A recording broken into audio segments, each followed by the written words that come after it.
Hello everyone, welcome to my channel. Okay, our July Junk Journal Challenge is sneaking close to the end of the finish line. We are up to Memento number 26, or the 26th day of the month. So what I'm thinking of doing is using this napkin, which I found with some cherry blossoms on it.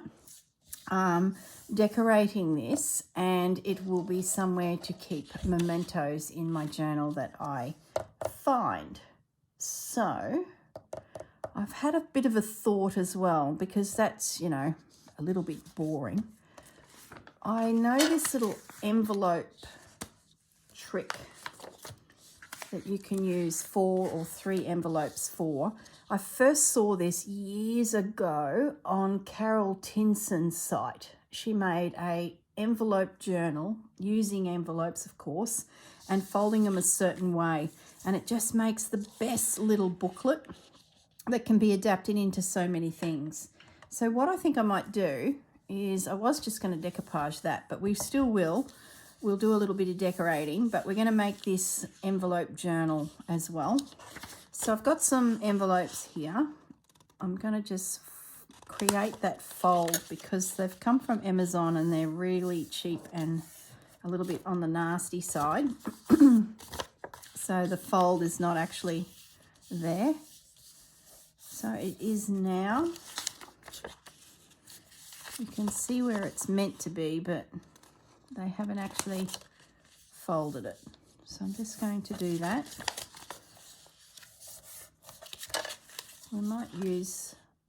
We'll use the 4 of them. Okay. All right. Now it's a little bit tricky. I have done a video on this somewhere in my playlist, but I'll do it again because I use it all the time. It's just a really cool little base to make a quick envelope journal.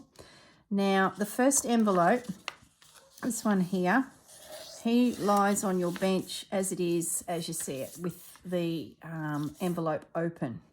The next envelope, which would normally be like that, is going to close the bottom one. So it's a case of open up the flap and turn it back on itself. So now the opening is in here.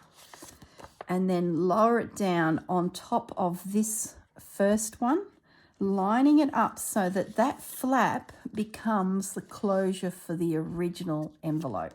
Does that make sense? So if you're happy you've got it in the right position, you grab your glue. This has got a sticky little thingy here to seal it. So I'm just going to peel that off and then add some additional art glitter glue just to stick that closed. Okay, so it's now going to close the envelope underneath, and then this folds over, and before it all settles into position, you just jiggle it so that your pages line up over here so that it's all square this end. Okay, that's good. Now we do it again. So we still got our base envelope laying there open like it was like that.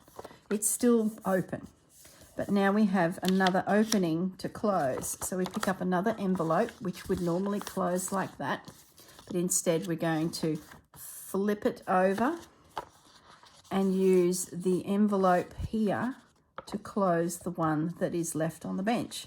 So once again, you're going to line it up and just hold everything into position. Check that that's going to match, and it will. Then I'm going to get some glue on that little flap. So this might be good for, say we do a tour. So we leave the current plans and dodge off on an impromptu tour, and I want to journal just about that tour. So I'm going to flip that over to close that envelope and then quickly line it up, making sure that it's good that side, and then just press it all down. So that's 3. You can do up to 5. You could probably do even more, but I usually do 4 or 3. if I'm making a full-blown journal, I'd probably do 5 because then you got lots of pockets and spots. So once again, this is our last envelope. I'm going to flip it over, peel that back and crease it so that it's ready, and then lay it down just at that edge. Check that that's all lined up. Yes, happy with its position. I'm just going to peel off that. Add some glue. And flip that over, and then before it settles into position, just double check that everything is lined up on the outer edges to create the book. So you just keep going basically, and you've got all of your envelopes all starting to stick to each other to create a book. So now we're down to the last step. We are going to add some glue into that spine. That's where all the envelopes have come together. So we've got now a little spine. It's not quite 1/8 of an inch, but it's not far.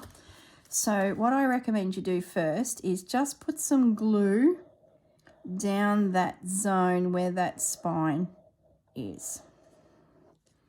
And then bend up that flap, but don't take it any further than just up in the air, and use your finger and also sliding it on the bench to have that stick in the air like so. That's creating your spine. And if we have a look at it that side, we've now got that glued down. And then the last step, because that's now holding its own there, is to close your envelope, which is once again remove that, add some extra glue like so, and then fold that over. So now the bottom envelope has closed down on top of the last envelope, finishing the whole process. And we've got a spine, so I'm just going to run that there. And we have ourselves a cute little envelope journal that is completely sealed, creating pages. Okay, so now what you can do with this is unlimited. You can snip the top edge and you've got a pocket. You could snip the two sides of these two, and then you've got some pull-out journaling pocket spaces. And then you could snip this one and you've got another pocket. That then can be put on the inside of your journal cover. Let me just grab our cover that we made for a maybe journal. Let's say I glue that into there. And now I have on the inside a little journal that can be used in so many ways. You could put a pocket here, a belly band, a side tuck. You could do another flip out. You could have tuck spots coming from this way, coming from inside. You could flip it this way and have it opening like that. That's glued down, and then it opens this way. And you might want to have some journaling cards hanging out this side, so you see the fibres hanging out. Say there's some lace or something. You can use this to put a piece of ribbon down, and then this goes on top and it secures a tie that helps you secure your journal. It's just one of those little pieces of ephemera that I love, and it can be as big as you want, as small as you want. It's just a handy little journal. So if you had bigger envelopes, say the normal size, here's one here, you could do exactly the same process with one of these, laying it down, getting the next one on top to seal it, and the next and the next, and then this comes over and seals the whole lot. And now you've got quite a long, tall journal made of envelopes. Pockets are inside if you want them or not. So it's fantastic little, what do you call it, journal. And I spotted it on Carol's site probably when I first started journaling, and I thought, what a fantastic small little journal. I'm just looking to my side here where I've got some pre-made journals, and I'm sure there's one there I could grab and show you a decorated one. Hold that thought. Where are you? I'm sure. I'm positive. Maybe there's not. No, I can't see one handy. Sorry guys, I'll be back in a minute. Just looking.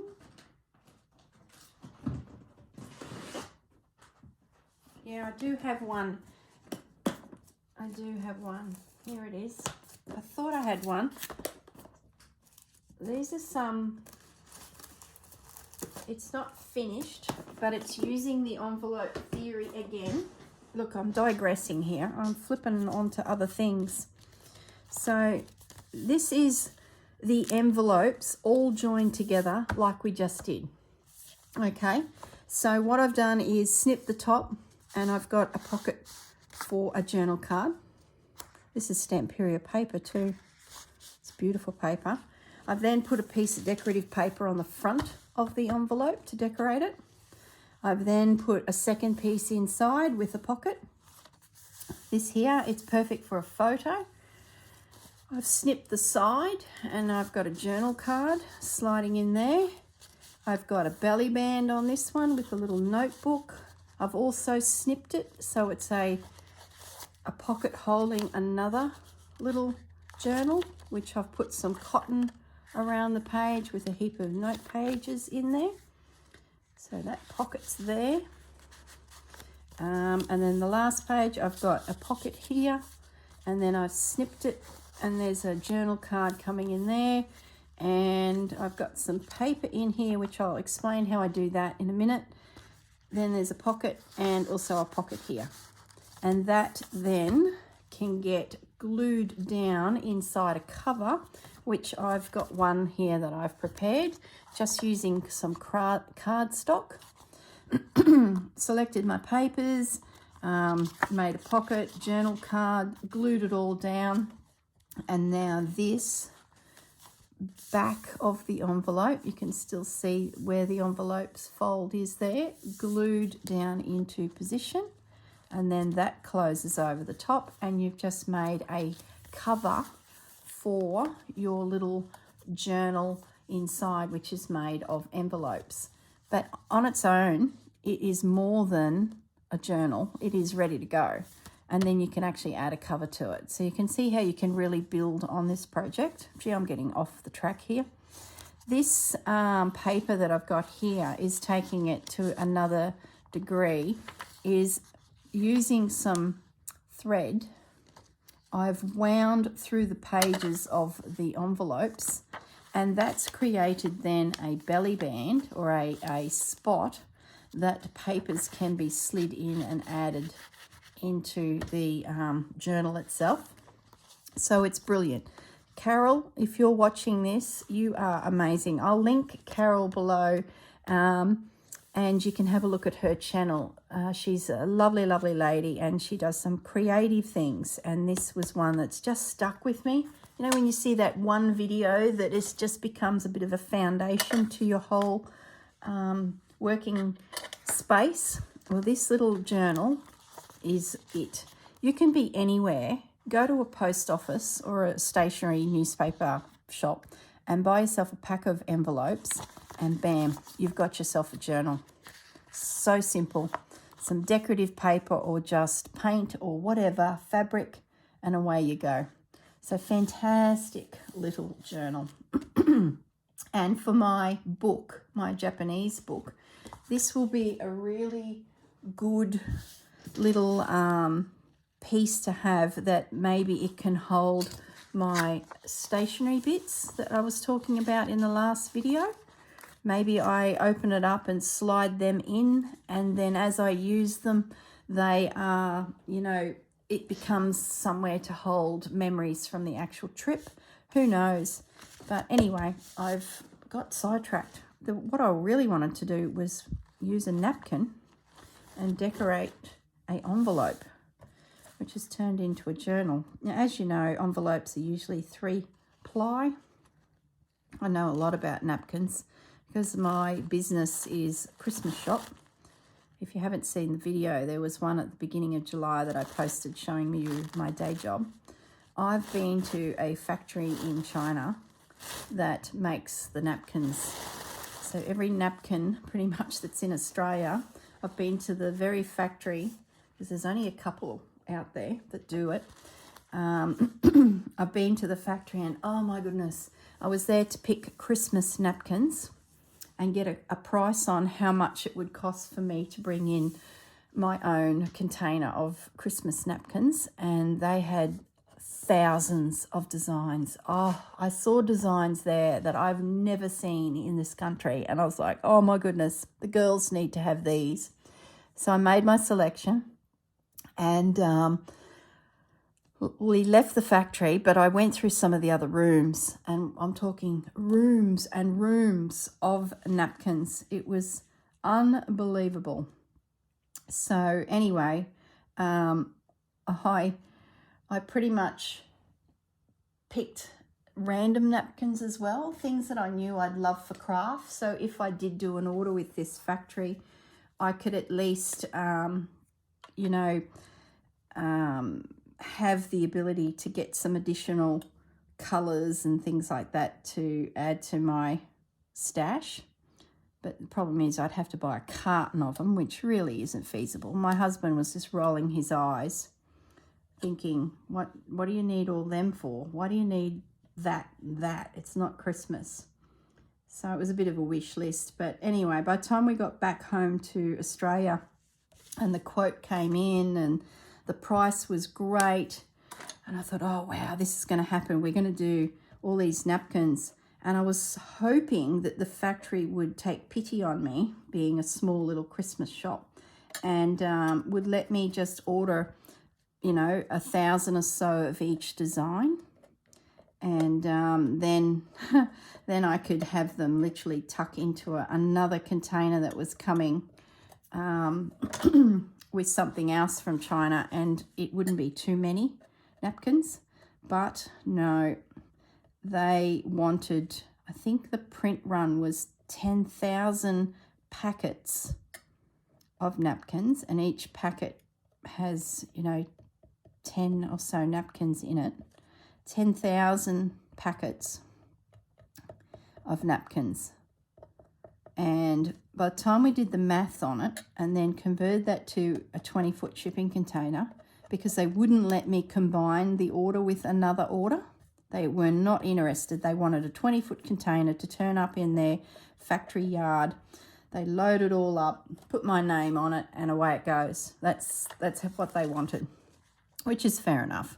That happens. So unfortunately, when we did the math on it, I think I only got 5 designs out of the whole order, and that was a lot of napkins. So unfortunately, I couldn't actually do an order. I was too little.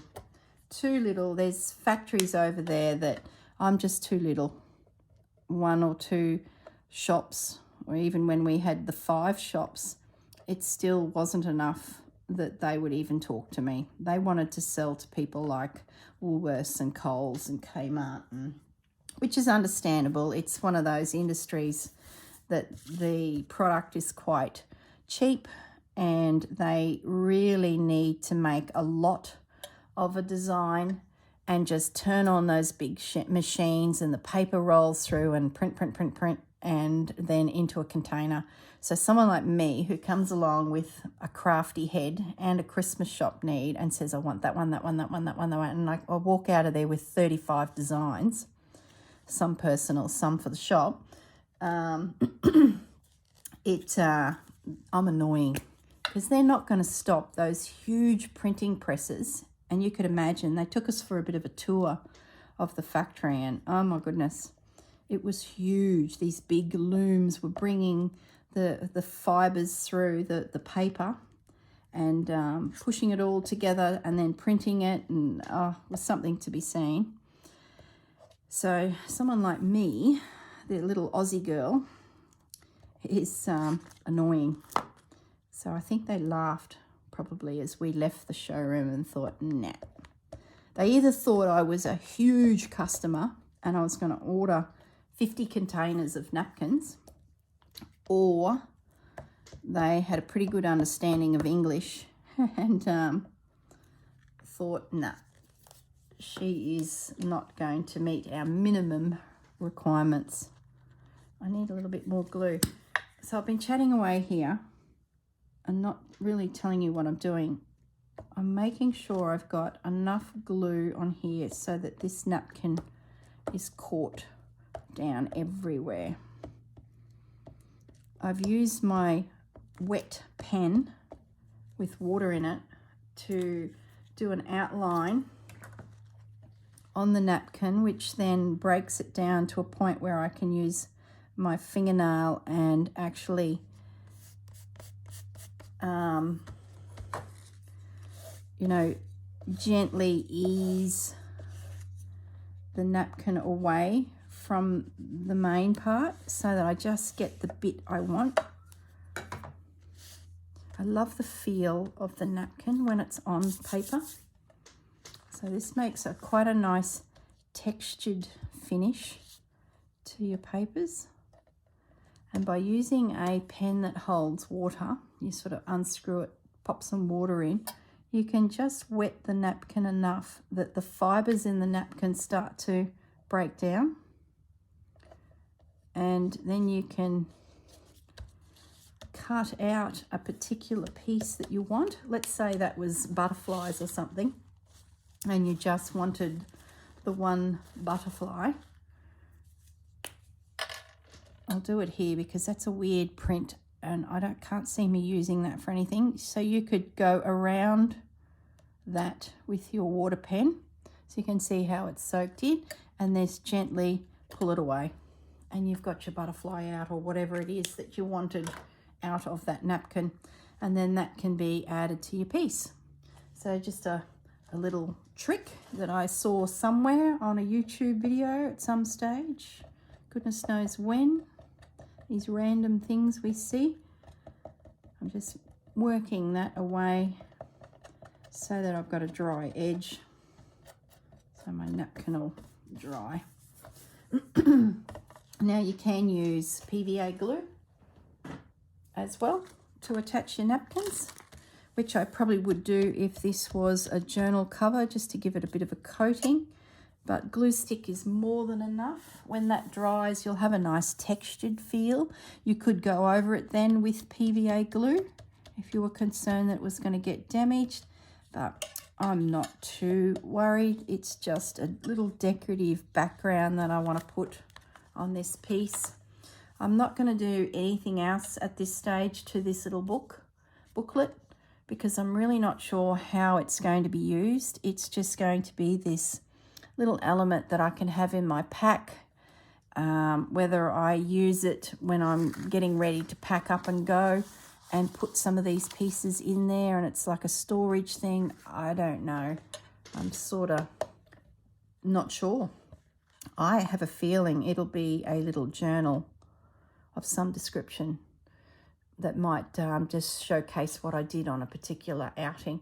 I can't recall. Did I show you how to wind the thread through? This is another thing from Carol's video. So you get yourself to add paper to this journal. Let me think. You get yourself some cotton, and starting here, you wind the cotton through the pages and back up, okay? And then you would knot that with a bow. All right, so now the cotton is through the whole journal and secured there with a knot and a bow, and you could use that to then hang some charms from it. So what that then does is gives you this here to be able to add extra paper to your little pages. Okay, so that is the tricky little journal, which is just a handy little element to have in your repertoire for your junk journals or your journals. Okay, I think that's all I wanted to do today. It was just really about the napkin, but oh, I know another little trick I saw. The napkin factory. Where's the napkin gone that I had on top? Okay, 3-ply. 3-ply paper is what they mean, is 3 pieces of napkin. So there's 2 here plus the pretty printed piece that sits on top. To separate a napkin, if it's a really good quality one, to keep them together, they have this press that presses little bumps into the edge of the napkin. Can you see, or can you see? No, you can't see that. You might be able to see it there. There you go. See all those little bumps on that edge? The reason they're there is in the factory, they press it, and that little bumpy bit joins together the 3 layers of napkin. Okay, so for us using napkin, there's a few ways you can separate them. You can use a bit of moisture on your finger. You can rub the corner until you've got them to break away. But what the factory showed me, if you press on here and flatten those little nodules that they've created by pressing it, if you flatten that and those nodules are no longer doing what they're meant to be doing, your napkin will just pull apart. So that's like a locking mechanism, if you will, for the 3 layers of ply paper. And by flattening them, you're disengaging those nodules, if that makes sense. Anyway, so that's a little trick that you can use to get your napkins apart if you find them difficult to separate. If they're cheap, they will come apart easily. But if they are a really good quality one, you might find that the fibres they've used in their napkin itself is quite thick. So by the time you get 3 sheets and then the factory presses them together around that perimeter, those little nodules are really quite locked in. But same thing, just flatten those nodules so they're no longer gripping to each other, and your napkin will just pull apart. Okay, I will stop rabbiting on here, and I've got my little envelope. It's slowly drying. There's only a little bit of blue left, slowly drying, and I've got a nice little napkin treatment on the front there of some cherry blossoms. Okay, everyone, thanks for that, and I will see you all in the next video. Bye for now.